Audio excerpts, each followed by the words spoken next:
paper plane concept came up when I looked at the installation, and actually it was a photograph of installation. I didn't get to see it live, but and I really like the idea of levitation, of object that levitates. It fascinated me, the weightless, the defying the time, the fact that it was kind of on its own. There is something technological at the same time, very simple and basic about it.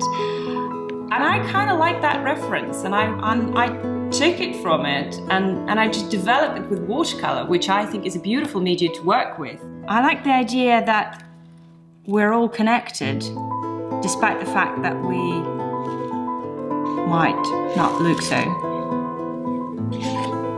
I'm connecting them with little strings and showing that there is unity in this motion.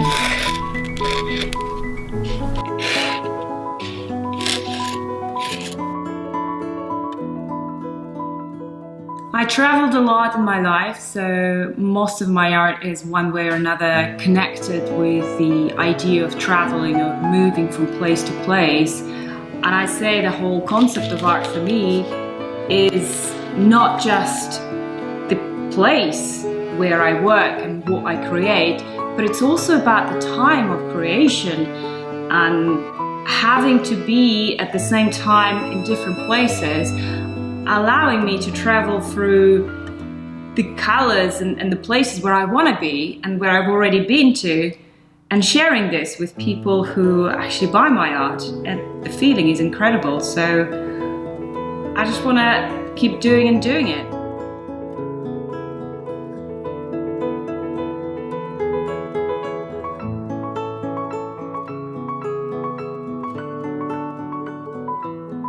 The Blue Bay collection came out quite simply a couple of years ago, and my boyfriend is a sailor and he just kept asking me, why do you paint paper planes? Just paint the boat. I want a boat. My parents love boats, everyone in England loved boats, and he obviously had a very different idea of what boats should be like. But I created this surreal, simple, very relaxed atmosphere, because that's for me what boating is all about. Blue, but it is my favorite color when it comes to working on paper. And then I mix it with a little bit of green and different types of blue in the process of layering.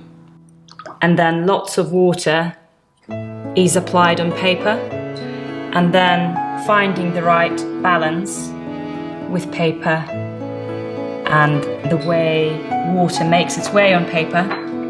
I then set the weights to make sure the shape stays the way I want it, and I let it dry.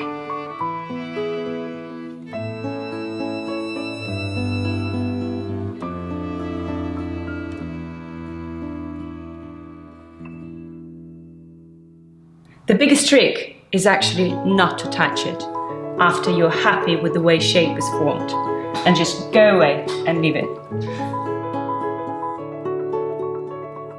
So, the final effect is going to be a lot lighter because all the paint dries up, and it's going to be a very delicate lace, which I do love, this texture, and then the boats and the boo will come out in a very minimalistic way. I like that emotional response that people feel when they look at it. It's not about pretty, well, I hope it is pretty, because I do like my art to be in the interior. I want people to buy it, to feel it with my art, their homes. That's very important to me. My art is not museum quality, it's home, it has warmth, it has that positive emotional thing that I want to translate, and I want people to look at it every day and feel happy.